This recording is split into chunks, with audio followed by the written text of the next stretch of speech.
Mohon perhatian, tekan tombol subscribe.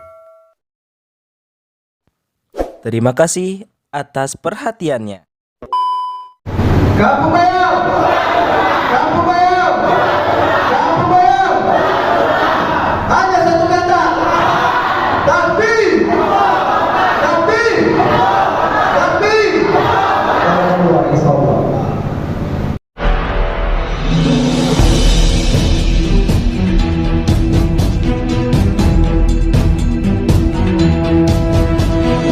Saya Yani Muhammad, driver online Depok.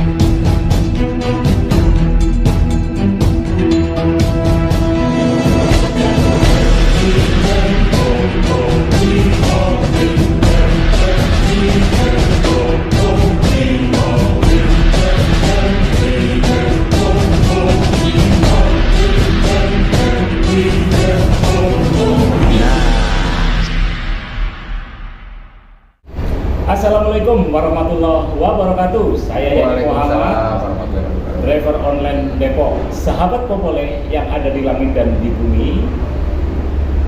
Kali ini Popole mengunjungi warga Kampung Bayam di Jakarta Utara.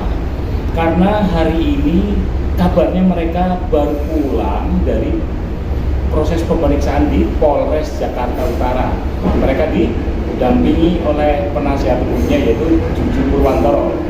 Pak Juju, tadi kan ada proses pemeriksaan di Jakarta Utara ya? Polres Jakarta. Polres Jakarta Utara. Bisa ceritakan nggak kira-kira sebagai penasihat hukumnya? Ya, Assalamualaikum warahmatullahi wabarakatuh. Betul bahwa pada hari ini Jumat ya, kebetulan tahun baru dan bulan baru nih, yaitu tanggal 5 Januari 2024. Minggu pertama. Minggu pertama. Awal-awal sudah urusan dengan polisi ya. Polisi ya. Nah, Astagfirullahaladzim. dan ini Pak Yudi, ini yang kedua kali mereka teman-teman ini diperiksa ya, dan mereka konfirmasi istilahnya. Ya. Ya. Konfirmasi untuk yang kedua kalinya, di mana yang pertama itu ada sekitar 2 minggu lalu ya, sekitar 2 minggu lalu. Itu pemeriksaan yang pertama, dan sekarang adalah pemeriksaan lanjutan katanya, konfirmasi lah bahasanya. Iya. Ya, hari ini pada intinya adalah mereka dikonfirmasi kembali tentang teman-temannya kan masuk ke dalam perumahan disebutlah rumah susun Ya. Kampung Bayam itu ya, dengan inisiatif mereka. Pendalaman di situlah yang tadi dikonfirmasi oleh pihak kepolisian. Bagaimana cara mereka masuk dan masuk ke area kampung susun Bayam ini yang disebut kompleks JIS tadi, Jakarta International Stadium, Ya. rusun, rumah susun lebih lengkapnya. Itu dikonfirmasi kembali. Caranya seperti apa? Mereka mengkonfirmasi menerangkan pada pihak kepolisian adalah pada saat mereka memasuki rata-rata mayoritas ada 40 kepala keluarga, 43 kepala keluarga mereka masuk. Tidak dalam pengertian memaksa atau merusak suatu barang yang ada di lingkungan rusun ini. Kenapa?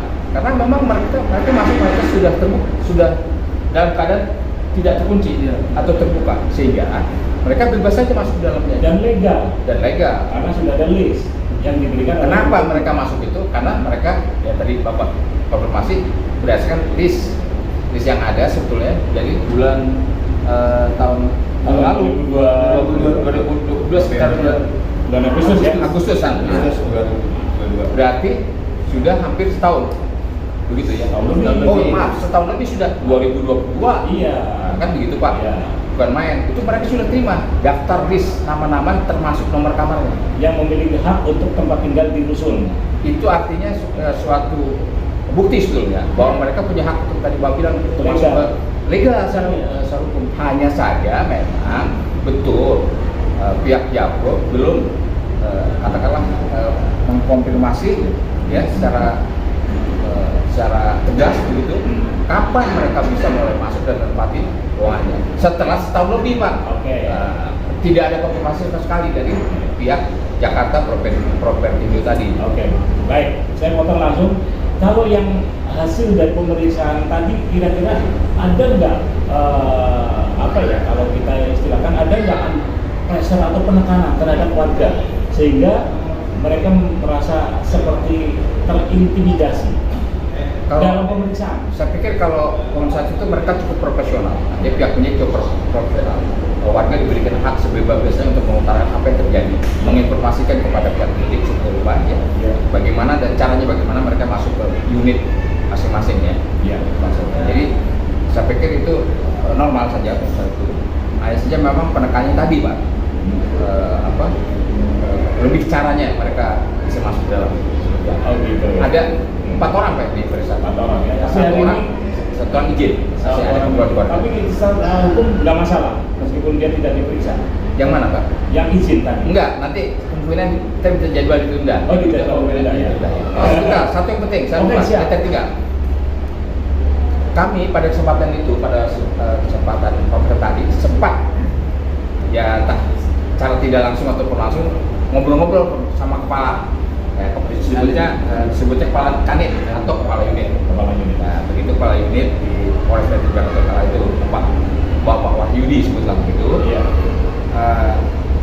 Di mana Bapak Wahyudi setelah berdiskusi ngobrol dengan kita, saya jamin Pak Furkon juga menawarkan solusi-solusi Pak. Kalau dalam istilah hukum disebutnya restoratif justice. Jadi kita mencoba melakukan penyelesaian persoalan apakah itu sengketa ataupun konflik di antara para pihak dengan cara di luar prosedur penyidikan atau pengadilan, di luar itu. Nah, secara kekeluargaan kira-kira begitu. Antara siapa dengan siapa? Nah, tadi tawarkan oleh Pak Yudi bahwa Kanit itu mencoba ya menghubungi atau mencoba melakukan koordinasi Ya. dengan pihak Jakpro pastinya dan pihak Pemda. Aspem. Ya, Aspem istilahnya tadi ya. Aspem begitu pihak Pemda Wali Kota Jakarta Utara. Nah, beliau berusaha untuk menemukan warga ini. Ya. Itu dan sudah dijadwal cepat Pak, insya Allah. Ya. Itu akan dijadwalkan 2 hari ke depan, yaitu hari Senin. Ya. Senin akan datang. Kira-kira seperti itu, mudah-mudahan dari pertemuan itu besok ada solusi yang lebih mumpuni begitu, yang Ya. lebih bisa diterima dua belah pihak, warga, dan tidak merugikan hak warga. Oke, sampai baik. Kalau gitu Pak Juju, saya mau langsung ke Silakan. Pak Furkon. Pak Furkon, boleh nggak dijelaskan proses?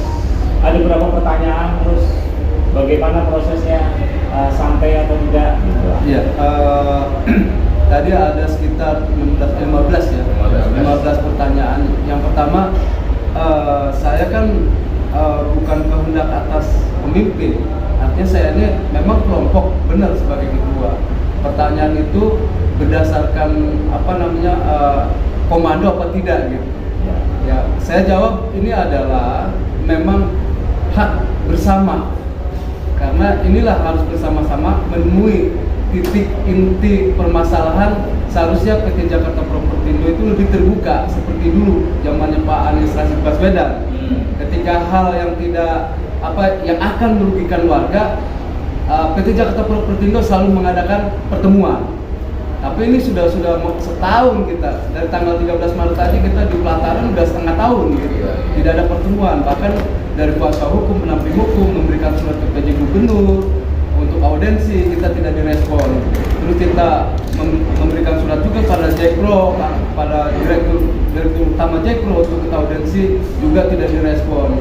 Dan terakhir 16 Oktober juga kami meminta pada perwakilan Dewan Perwakilan Rakyat, yaitu difasilitasi pada saat itu oleh Partai Nasdem, ya kan ketuanya Provinsi DKI Jakarta, beserta dihadiri juga oleh dari PKB dan PKS, dan pendamping juga mendampingi kita di sana. Lagi-lagi yang kami sangat kecewa di sini, tidak ada kehadirannya negara, tidak ada kehadirannya pemerintah untuk si rakyat miskin ini. Tidak ada hadir. Kenapa saya bilang katakan itu? Nah, pada saat itu undangan secara sah, secara legalitas permintaan rakyat kepada Dewan Perwakilan Rakyat, dan itu diundang, PJ Gubernur tidak hadir, ASN tidak hadir. Oke, kembali ke soal pokok persoalan. Hasil pemeriksaan tadi kira-kira ada unsur pemaksaan nggak, atau ada unsur tekanan nggak dari pihak-pihak tertentu, misalnya dari soal pertanyaan tadi? Ya, menurut saya sebagai orang yang awam, yang baru menemukan titik berhadapan dengan hukum, menurut saya ini adalah tidak adil dan merasa tertekan saya. merasa tertekan. Kenapa? Ketika itu dipertanyakan merusak atau tidaknya, kita tidak merusak, ini ada aset kita, ya kan gitu. Ini adalah hak kita gitu. Kenapa dicecer dalam pertanyaan itu? Air yang memang adalah sumber kehidupan pun dipertanyakan, ini kan ditekan namanya. Artinya kita tidak bisa menikmati sebagai rakyat, ya kan, kewajiban negara, ya kan, memberikan terbaik buat rakyat, di sini dipertanyakan. Tetapi kenapa mereka tidak mempertanyakan? Sudah hilangnya ruang hidup kami, ya kan, lalu hilangnya semua hak dasar kami, ini kok tidak dipertanyakan? Ini kalau menurut kami tidak adil di sini, gitu. Ada pelanggaran hukum atau tidak? Kami tidak tahu. Yang jelas ini tidak ada adil, tidak ada keadilan untuk kami, tidak ada hadirnya pemerintah, tidak ada hadirnya negara di sini. Ada internet. Iya. Oke, baik. Kalau tadi seperti Pak Juju bilang, ada proses yang ditawarkan. Betul. Nah, itu bagaimana menurut Pak Fulkon sendiri? Ya menurut saya memang dari awal kita sebabkan ada sebab dan ada akibat. Kenapa kita tanggal 13 di pelataran sampai setengah tahun lamanya di sini? Karena kita ingin disambangi, ingin dilihat. Ya orang sakit kan pengen dijenguk, Pak. Cari perhatian ya. Cari perhatian. Nah, terus kenapa kita juga nggak ada? Ya otomatis sikap kita sebagai orang awam, yang lebih lagi lah supaya ada perhatian ya. Kok tiba-tiba ini yang ironisnya tanggal 10 jam 9.30 kami disambangi di sini. Yang mengatasnamakan, yang didampingi oleh keamanan security Jakarta International Stadium, mereka sambil satu persatu anak-anak dilus kepalanya, sabar Bapak dan Ibu, ya dengan akses air dan listrik penerangan, mudah-mudahan 2-3 hari akan kita nyalakan.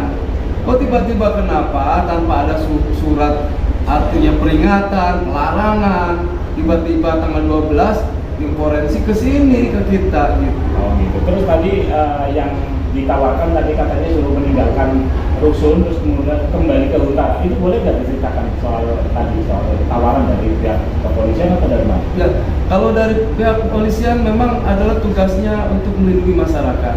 Satu, kedua kami meminta rasa keadilan hukum di sini tetap ditegakkan demi si miskin, si rakyat kecil ini yang awam dalam hukum.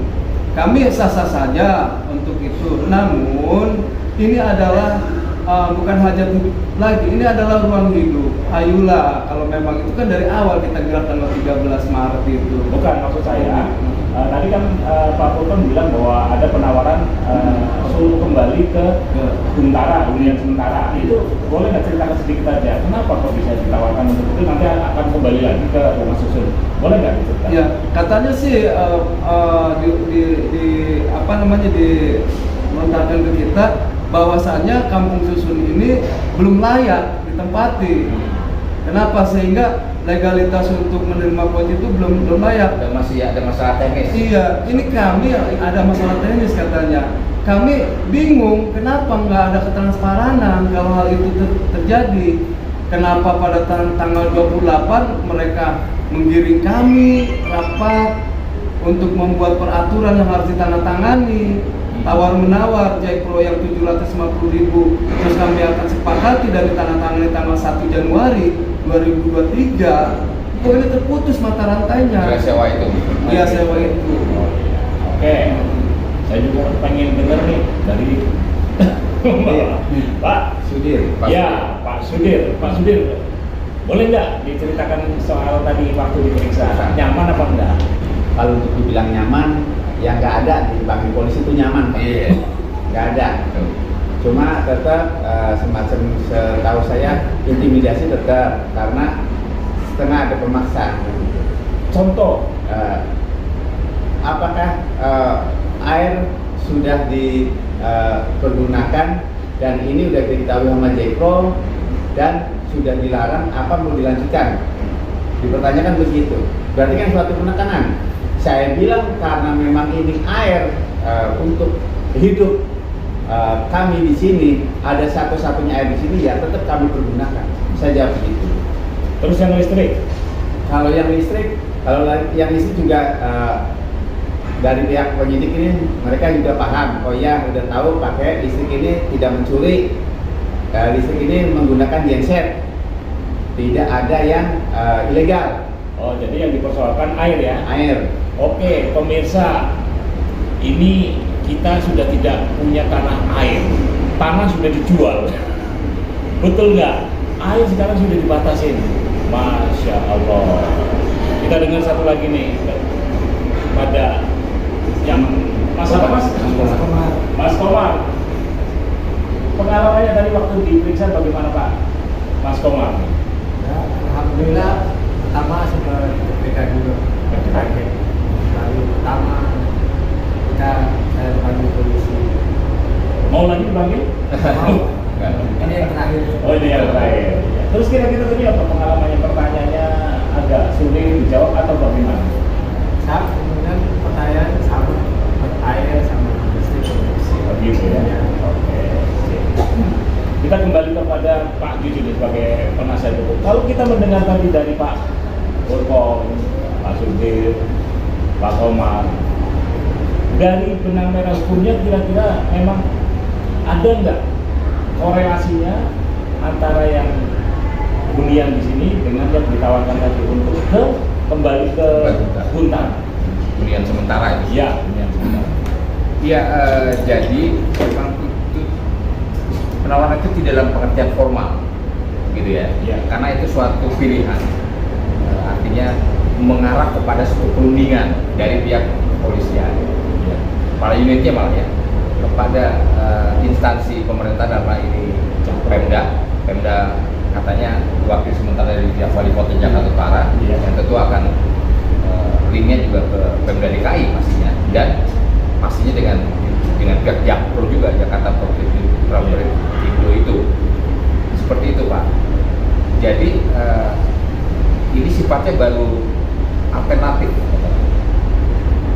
dalam rangka untuk mencari solusi jalan tengah yang tidak saling merugikan. Harapan kita seperti itu. Kenapa? Artinya, kalaupun warga harus pindah sementara katakanlah kembali lagi ke hutan, tapi kita harus bisa pastikan, warga harus bisa memastikan bahwa hak mereka tidak menjadi hilang Di rusun ini, di rumah susun kampung bayam ini. Ya. Karena tadi sebetulnya kalau secara fasilitas perlengkapan segala hal yang berkaitan dengan rumah susun ini sebetulnya sudah lengkap. Jadi situ sudah ada, air sudah ada, proses lain sudah ada, sudah lengkap. Ya, apapun alasan mereka, sekarang tinggal bagaimana secara legal kontrak gitu, masalah perjanjian hukumnya begitu. Mereka bisa diperjanjikan, kalaupun alasan mereka harus pindah sementara dengan diberesin dan dibenahi katanya rumah susun kampung ini, tetap mereka harus memilih hak untuk kembali lagi ke sini. Dan itu nanti kita akan perjanjikan, kita akan harus sepakati secara formal. Kira-kira begitu. dan akan didampingi terus ya sampai Insya Allah. ya. Oke, siap. Jadi mudah-mudahan, oke, baik. Mudah-mudahan di sini tidak ada kezaliman yang berlanjut, baik itu entah namanya itu Pemda, gubernur, kecamatan maupun dari kelurahan. Tolong jangan mencari-cari alasan hanya untuk ingin mengusir, tapi dengan cara-cara pemeriksaan yang tadi ditawarkan bahwa ini ada upaya untuk mengusir warga rumah susun Kampung Bayam. Indikasinya ke arah sana. Ya. Baik, saya Yedi Muhammad. Wabillahi taufik wal hidayah. Wassalamualaikum warahmatullahi wabarakatuh. Waalaikumsalam warahmatullahi wabarakatuh.